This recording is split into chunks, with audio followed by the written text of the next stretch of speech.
Bijan Robinson can have so much success. All they got to do is just hand it off to him.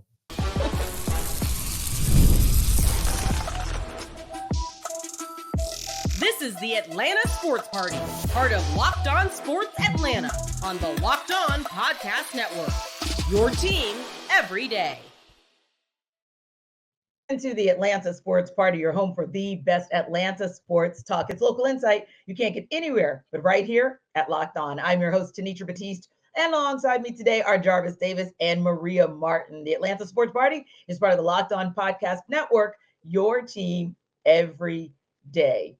So we got a little bit of news out of Braves country, but that's on the outfield side. Let's talk about what needs to go on the mound, and we'll talk about it in around the metro. Also, we're 3 weeks away from maybe the biggest day in one of our franchise's histories, but are there some tea leaves that we're seeing in between that tell us what they might do down the road? We'll talk about that in the deep dive, but first we'll get top takes coming out of Flowery Branch. So Bijan Robinson made a bit of a surprising return to OTAs Monday, with the Falcons previously indicating he might return by mandatory minicamp. But Jarvis, what did you see? Maria, what did you see that was encouraging or exciting about a healthy Bijan taking the field? Yeah, I think one of the things that you got to take a look at when you look at how this offense is constructed, right? Like if you just look at this offense, don't even think about the offensive coordinators, don't even think about who's calling the plays, don't even think about who's playing quarterback. You look at this offensive line and say, okay, this is an offensive line that can probably get a nice running game going, right? Have a nice foundation for an offense. And when you have a guy like Bijan Robinson come back into the fold along and pair him with a guy like Tyler Algier, you got to say, hey, we got something here. And we haven't even thrown the football yet, right? So I think that when you think about him being that main asset of this running game and being able to utilize him for what he is, which is a running back, I feel like that is something that you have to appreciate. And for him to come out and say, hey, I'm 100%, almost 100% physically, that's all that matters around this time of year. Indeed. And what about you, Maria? What are your thoughts just in terms of what you've seen and just the excitement around having a 100% healthy Bijan on the field?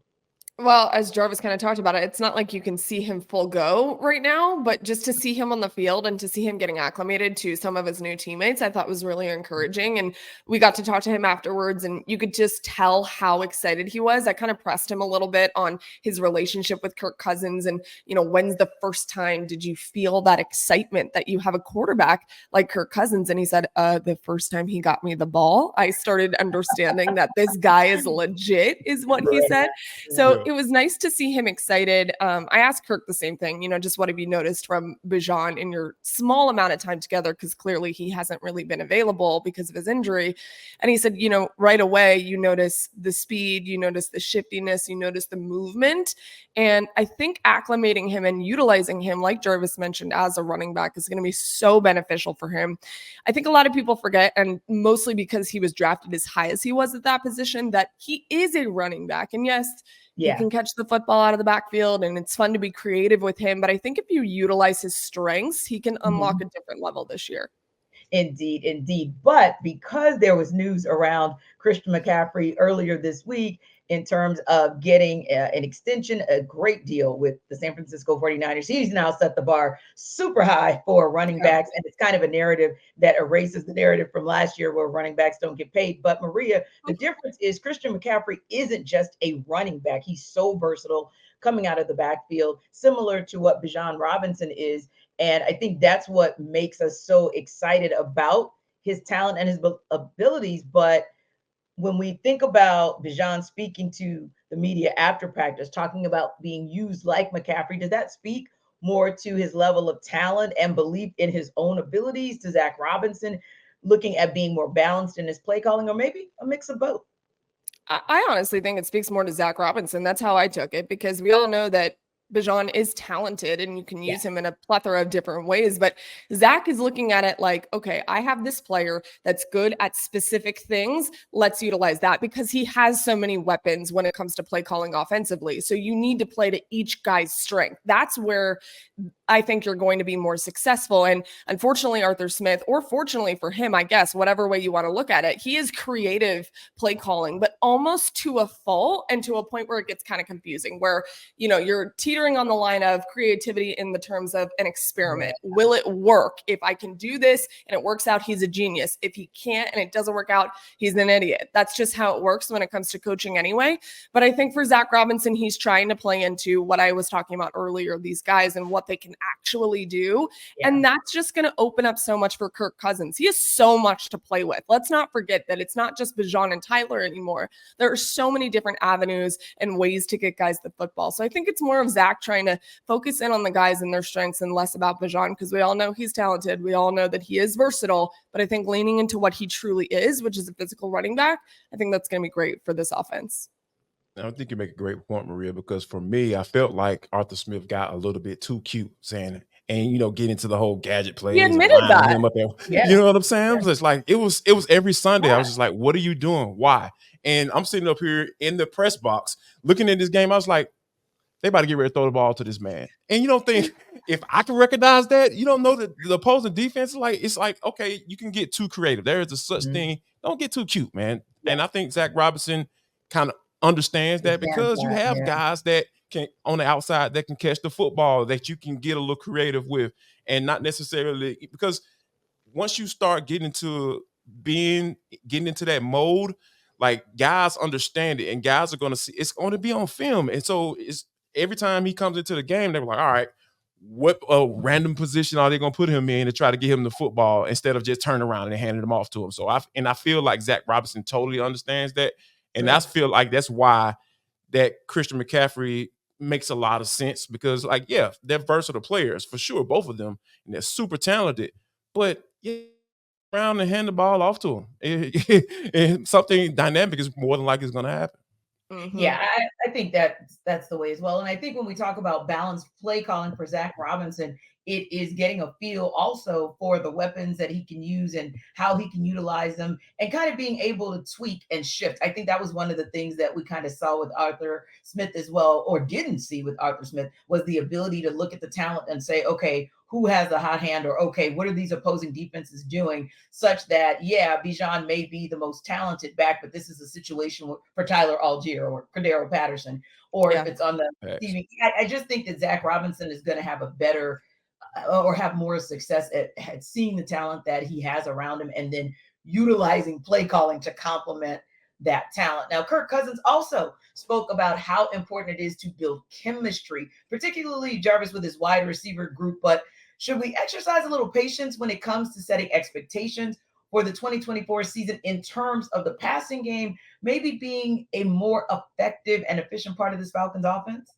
Absolutely. Because, you know, like you said, Zac Robinson, you know, even though I feel like he has a good understanding of what the type of talent that he has on his roster, and he should call the plays accordingly, it's still his first time calling plays, you know, as an OC, right? And, you know, you can see it and understand it, but it's a different ball game once you get out there and you're in the heat of the moment and you're like down in distance. All right, what situation? What do I feel comfortable calling this particular play? Or, hey, Kirk, what do you think? You know what I'm saying? Like, is he going to do that on game day? You know, all of those things kind of come into play when you're out there dialing it up. So I feel like this is something that, you know, from a Zac Robinson standpoint and from a Kirk standpoint, like, I even asked him about it, because, like, yeah, the coaches and everything, they're going through their thing. They're trying to evaluate these young guys and all this stuff.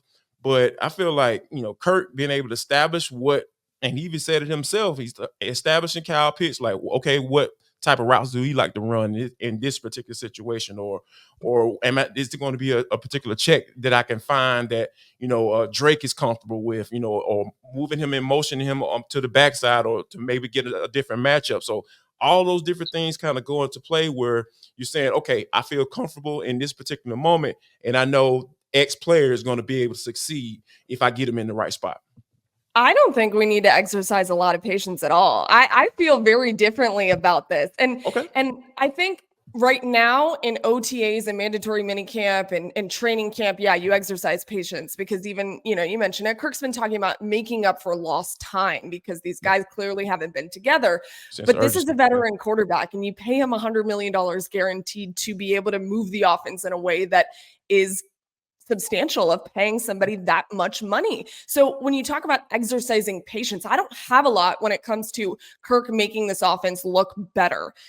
So when it comes to the season, I don't think that I have a lot of patience with that at all. And I actually do think you make a really good point about Zac Robinson. And I think he will lean on Kirk a lot. They have a good relationship so far. They've talked about it. And Kirk's been there. He's been on several different teams now in the NFL. We've gone over his history in the league at length. And so for them to lean on each other and Kirk can see things that Zac can't sometimes. And that is the benefit of having a veteran quarterback is saying, hey, I see this a little bit differently. Or, hey, I don't really think that's going to work here. You saw him do that in the Netflix documentary when he was on the Vikings. He was telling their OC and Kevin, hey, this is not going to work here. Let's do something different. And it would work out. So I think that exercising patience is fine in the offseason, but when it comes to the season, fully expect him to get the ball to the receivers that he intends to. He's talked about it a lot. His receivers, especially Kyle, has said, hey, if I'm in my spot, the ball's going to be there. That's why I don't think there's a lot of patience for this right now.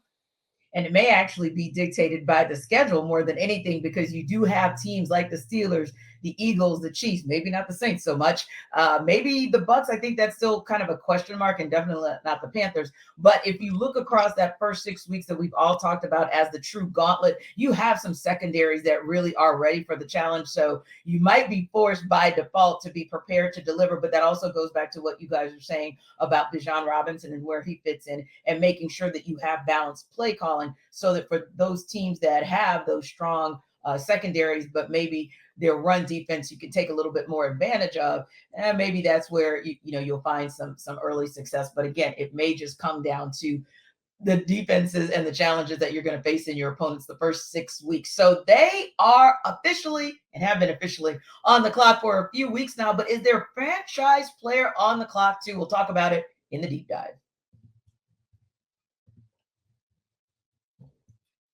This episode of our Atlanta Football Party is brought to you by Game Time. So Game Time makes getting NBA Finals tickets even faster and easier. You better get them fast, because we are finally here to game one of the NBA Finals taking place in Boston tonight. Prices on the Game Time app actually do go down, however, the closer it gets to the tip-off. So with killer last-minute deals, all-in prices, views from your seat, and their lowest price guarantee, Game Time takes the guesswork out of buying NBA tickets. So talk about those last minute deals. Well, you can save up to 60% off buying those deals, not just for sports, but also for comedy, concerts, theaters, and other events. They also have pretty cool flash deals where you can save even more with exclusive in-app deals on select seats ahead of the game or the event. And here's a cool thing, because you never know what might happen, what extenuating circumstance or last minute situation might not allow you to go to your event. Your purchase is covered with the most flexible customer service policy in the ticketing industry. So download the Game Time app, create an account, and use code LOCKEDONNFL for $20 off your first purchase. Now, terms do apply, but again, you create the account at the Game Time app, redeem code LOCKEDON, that's LOCKEDON NFL, for $20 off your first purchase. So don't forget, download the Game Time app today. Last minute tickets, lowest prices guaranteed.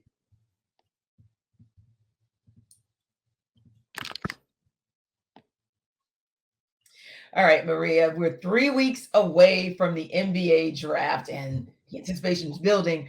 But I think it's interesting because sometimes where you are when you hear that the Atlanta Hawks actually received that number one pick, which was about a month ago, and where you might be now are two totally different places. And who knows, maybe 3 weeks from now, you'll feel a little bit differently as well. But what is your position on what the Hawks should do with that number one pick as we're 3 weeks away from the draft? And has your position changed since they got that pick nearly a month ago, especially with all these trade rumors swirling?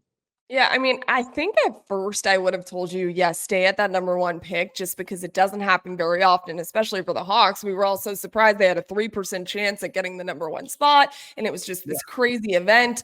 And we've talked about it in the past. There's not a clear consensus number one. Even who everyone thought would be the number one player taken off the board has shifted a little bit. It's not Sarr like everyone thought. It could be, but it could not be. So there are different moving parts when it comes to that top pick. So I would have said stay there because you get a guy that maybe works out and is fantastic. And again, you're going to find talent in the draft for sure, but there is not a clear number one overall pick. We've been saying that ever since they got it. We were like, okay, this of all years, they get it. What? But I think they have so many other things to figure out before that, which is crazy because yes, you said time is ticking down, but if there was ever a time to make a big trade, a big move, whether that's throw some draft picks in there, whatever, that is what the Hawks should do, and they should do it now. Do I think that this front office will do that? I don't know. I mean, I really don't. There's nothing that tells me that they will, although I do believe that this would be a really good opportunity to make a blockbuster trade here. Yeah. Wow, man. I think that the Hawks should stand pat, and that hasn't changed for me. As a matter of fact, as it get closer to the draft, I think Alex Sarr, makes the most sense because I feel like the foundation of wherever they go, wherever they decide to go, as far as the direction of this organization, whether they keep Trae, keep Dejounte, trade Dejounte, I feel like the Clint Capella has to be replaced, and there's no shade towards him. I feel like a 7-foot athletic big man has the opportunity to make a bigger impact in his rookie year than say Zachary Rissachir. That's the person that the Hawks were had flew out. And Quinn Snyder and all of them, everybody was out there, checking him out and seeing what he was doing in the playoffs overseas. So because this is such a wing heavy league, like that takes time. It takes time for those guys, unless they're just an absolute dog, like an Anthony Edwards or type, right? And even it took him a couple of years to kind of, come into, he's the number. He was definitely the right number one pick. Yeah, 3 years later, everybody said that. So I feel like they need to go get that big, get an athletic big, and he's a guy that can kind of not only do pick and roll, and he can do some pick and pop situations as well. Because when Trae was cooking, like he had that pick and roll going, like he had a big that can move and run up and be a rim runner and everything like that. They kind of fluctuated between Clint and John Collins. So I feel like this makes all the sense in the world, regardless of where they're going. I think for me, it's the outliers that may actually dictate it because, and I hate to say this because I know I sound like a broken record, but it is the thing that kind of dictates that I've stood pat on, okay, keep the number one pick. I would love them to package it up, but the reality is they've always had and continue to have challenges getting free agents here because the last two big free agents, you look at Clint Capella was injured. And a lot of teams kind of shied away from him. They got him in February and sat him for the rest of the season before they could even see what he was worth. And he wasn't necessarily considered a true top tier free agent. He was maybe like 1B, we'll call it, right? I won't say he's a second tier, but maybe a 1B tier. And then for Dejounte Murray, wasn't on the trade block.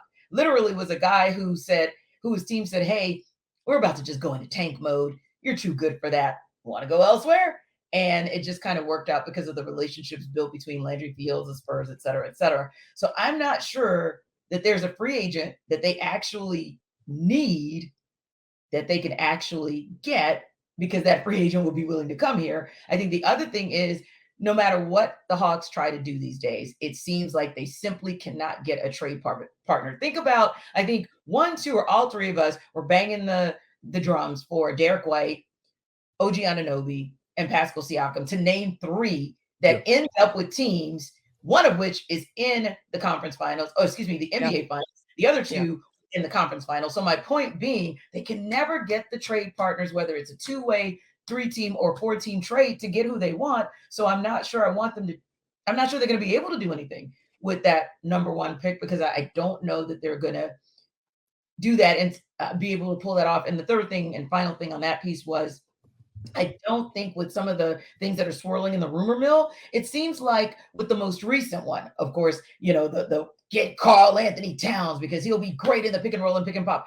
Well, when you look at the terms of the alleged trade, oh my God, the Timberwolves would walk away like the daggone Mavericks. They'll be the winners. They'll walk away like the Spurs. They'll be the winners. The reality is the Hawks aren't yet getting a trade that looks good for the Hawks. It seems so lopsided, yeah. Exactly. Every little trade rumor I've seen so far, it's like the Hawks aren't winning again. That's the only reason I kind of want them to stay at the number 1 pick. I so wish, Maria, that they could do what you said, because getting a number 1 pick and being able to negotiate with that is such a rarity, and never for them, as a result of the lottery. But yeah, the reality is I'm not sure they can make it happen. But Trae Young seems to maybe think otherwise. Maybe, Maria, we should expect the unexpected nowadays, according to his tweet. That's exactly what we should do. What do you think Trae means, and what for you might be something unexpected for this Hawks team this season? A trade, and I'm saying it because I'm a dreamer and make him better. Yeah, I mean, literally, that's why I'm saying it, because not only do I think that it's probably not going to happen, but I'm a dreamer and I want it to happen, because I also believe that unless they make significant, like we've talked about at length, unless they make significant changes to this roster, Trae is out of here. And he has dropped little nuggets here and there, whatever you want to call them, that he's frustrated, that he's annoyed, that he wants to win now, which has never changed. He's always wanted to win. So that's nothing new. He's just vocalizing it a little bit more, I think, these days on social media. He said, expect the unexpected. Maybe that's him saying, hey, hello, pay attention. If you guys don't do something for real, I really am going to explore going elsewhere. And I just feel like they have to do something crazy in the terms of, we can't believe that the Hawks can do it, in order to keep their star point guard around. I just don't think that you can stand pat and expect him to be here. Indeed. Yeah, it has to be. Landry Fields don't need to mess this up, right? Hey man, look, like have a vision for what does that even look like for the Hawks? I don't know. That's what I'm saying. So this is the problem, right? We're what, 3 weeks away from the draft, and we don't know. No one has any idea where this Hawks team is going. Not even insiders. We know we cover this team, on a daily basis, for several years, right? And nobody has any clue, and it's a lot of speculation going on. So. And then when you have your star point guard saying, hey, man, expect the unexpected. We don't know what to expect, man. Because if they trade Dejounte, if they trade both of those guys, would you all be surprised? I mean, it might sting a little bit, but I was like, okay, what's next? Well, I certainly might be expecting the unexpected. And I hope this doesn't come out too negatively, but expecting the unexpected would be the Hawks win the offseason. That's what would be the unexpected for me. That's a good one, too.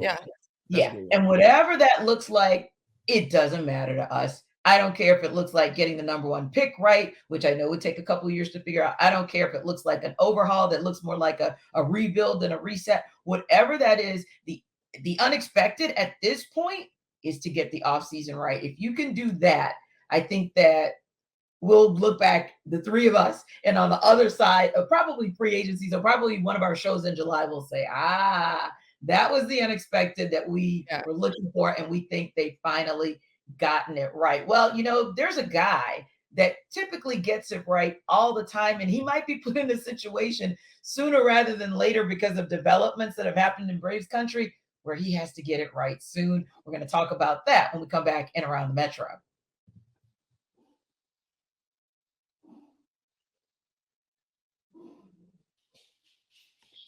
Locked On Sports Today is a free 24/7 sports streaming channel programmed for you every day to bring you the biggest stories without all the noise. Locked On Sports Today brings you can't miss analysis, opinions, and news streaming 24/7 on YouTube or the free Amazon Fire TV channels app, part of the Locked On Podcast Network, your team every day. And guys, just before we go into the talk about where Alex Anthopoulos is going to have to go and really kind of earn his chops yet again, on the side of possibly doing a trade or making some moves. We just got updates to confirm that Ronald Acuna Jr. did indeed have his ACL surgery on Tuesday. Of course, the recovery officially starts now, and he even sent a pic, kind of tweeted out from his wife's account on Instagram. So, of course, we wish Acuna Jr. all the best and look forward to seeing a bigger, better, hopefully, Ronald Acuna Jr. in the 2025 season. But let's face it, Maria, that's not the biggest issue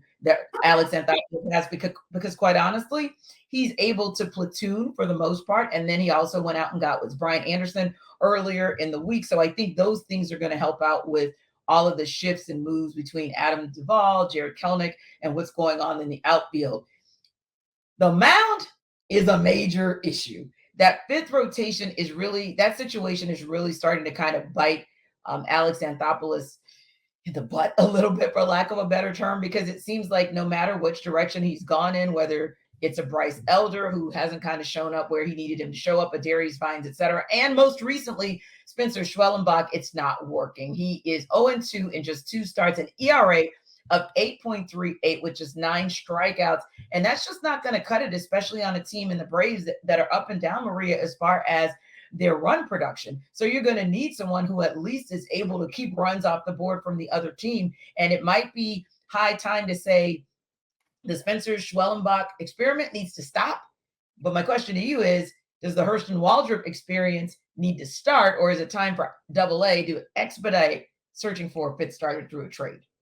Well, I mean, Spencer Schwellenbach was a rare situation in the sense that he was called up directly from AA. And I think that everyone expecting something greater than what he has shown right away was just not realistic.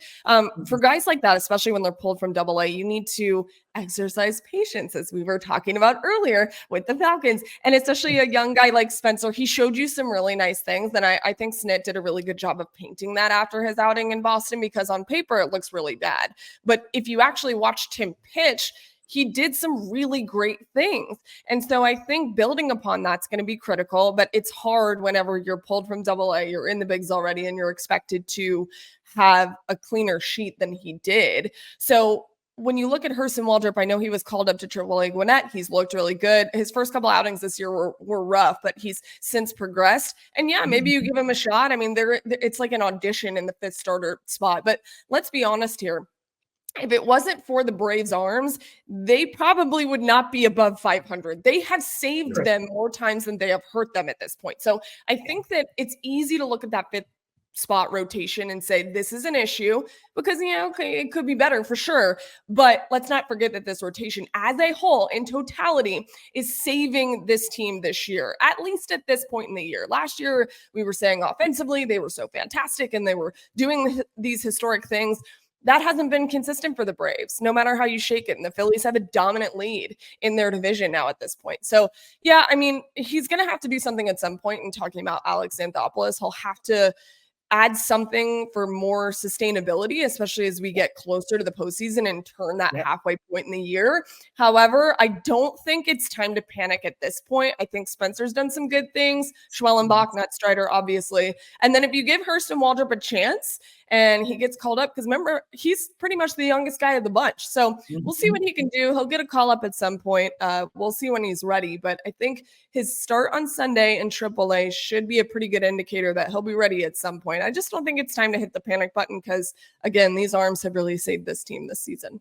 And JD, I'm just going to throw a little caveat there at you to answer that same question. But does the fact that the Braves are now 8 games behind the Phillies, albeit 8's not a lot, but 8 games behind the Phillies, coupled with the fact that Charlie Morton, Uncle Charlie's been a little shaky of late, and Chris Sale had that off game that it has detractors around the league wondering, is he kind of falling back to center? Do any of those, or to the mean, do any of those things sway your position on whether Alex Anthopoulos needs to go out and maybe expedite a trade? I feel like he's already doing that because, I mean, Alex, he knows his team. He watches this. I mean, definitely watches it as closer than we actually do. It just, it's from an outsider stance aspect of it. So I feel like he's already been working the phones, from seeing what's maybe that bullpen. We talked about that earlier in the week as well on the Atlanta baseball party. And I think that those are some of the things that he's already been focusing in on. Now, when you talk about Schwellenbach, like Maria mentioned, like you do have some good swing and miss stuff. Like he has an array of pitches. Obviously, when you get to the major leagues, you got to kind of dwindle that down, right? And kind of figure out what really works for you, or what 3-pitch combination kind of works for you. With your out pitch and all that stuff. So, but yeah, I'm just excited about Hurston Waldrop potentially coming up because this dude is. He's something else. It's a reason why he's in AAA right now. He was drafted at 22. So that's that's some interesting stuff. So I feel like overall though, Alex has already been working the phones. I feel like that is That's just how he operates. I think we will see Hurston at some point. Let me throw in a quick caveat because you mentioned the dominant. We both did the lead that the Phillies have in the division. Braves fans, don't come for me and just listen to me really quickly. I think it's a good thing. I think that it's a good thing that for once the Braves are not leading the division, right? And they might, and that's okay because I have a response for it. I mean, look at the last couple of years. We've been trying to figure out why the early postseason exits for the Braves.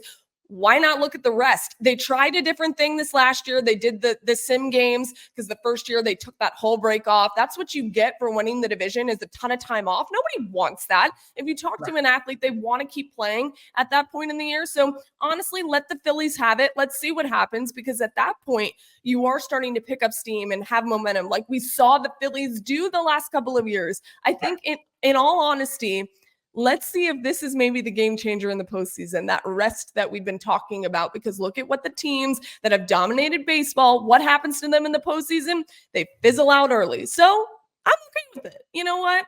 If you guys just listen to me and don't come for me, you'll understand what I mean.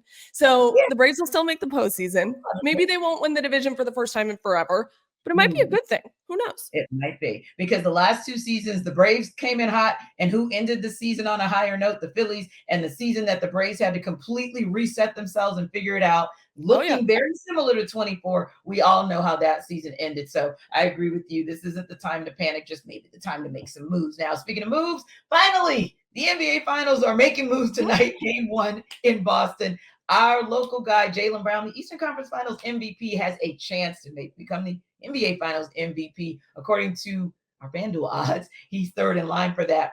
Can he lead, along with Jason Tatum, these Boston Celtics to finally get over the hump, Jarvis, and win a championship?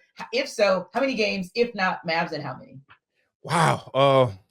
And I've never been a buyer into of the Celtics. You know, I got to make up a word at least once on the show, right? Buyer into but I think this is a little different for me because I feel like Kristaps Porzingis is going to can be a difference maker, right? And he's not even on the injury report. So I'm interested to see how he implements himself into the playoffs because he's been out for 5 weeks now, you know, and the playoffs last for 7 months, you know. So I really feel like this is something that could be interesting where Jaylen Brown kind of stands in the forefront, right? He stands up and say, hey, don't forget about me. I know y'all want the crown, Mr. Tatum. He's an excellent player, but I'm pretty doggone good, my doggone self. So I'm riding with the Celtics. I say it's Celtics in 7. Ooh, that's fun. I like that. You know, I love what Luke is doing in the postseason. And I think just watching him and Kyrie has been really fun. And I know I've seen the conversations of, is Luka the best player in the NBA right now? And he needs a ring to add to that, blah, blah, blah, blah, blah. And I think Luke is going to get it. I just don't think it's going to be this year. I do think the Celtics are going to edge them out. I think it's going to be Celtics in 6, even without Kristaps Porzingis. They're 12-2. So they have been very successful without him. So let's say he comes back and is a difference maker. I think it just expedites that trophy. And we're going to be looking at our local guy holding up the trophy, and it's going to be great. Yeah, well, you know what? We're going to make it a triumvirate, or is that the right way? Anyway, we're going to make it 3. Making up words. Just make up one. Yeah. It's cool. Because I think the Celtics are going to win it in 2. As well. I think they're going to maybe shock everybody and get it in 6. And it's for a couple of reasons. I think Joe Mazzulla has figured it out. I think he's figured out how to reset as a coach. I saw a better Boston Celtics team, a mentally tougher Boston Celtics team in the second half of the season than the first half. I also am always going to root for Al Horford in addition to Jaylen Brown because he was incredible to us as local media. So always want to root for the good guy. And don't forget the X Factor, who seemingly single-handedly destroyed the hopes, dreams, and aspirations of the Hawks a couple seasons ago when Drew Holiday was with the Milwaukee Bucks. He's a difference maker and an X factor that people need to remember that he is going to help them to get it done. Speaking of getting it done, Rhyne Howard always seems to get it done, not just for the Atlanta Dream, but for the U.S. women's basketball team as well. She's the 3rd player in franchise history to play in the Olympics. She was officially named Wednesday to the U.S. women's 3x3 basketball team for this upcoming Olympic Games season. We just wanted to congratulate her and shout her out and tell our Rye to keep doing what she is doing. We appreciate you stopping by the Atlanta Sports Party. The Locked On Sports Atlanta YouTube channel is now streaming live 24/7, It's all things Atlanta sports 24/7. And remember to like and subscribe to our YouTube channel. We're also free and available wherever you download your podcasts. And we'll see you on the Atlanta Football Party Monday.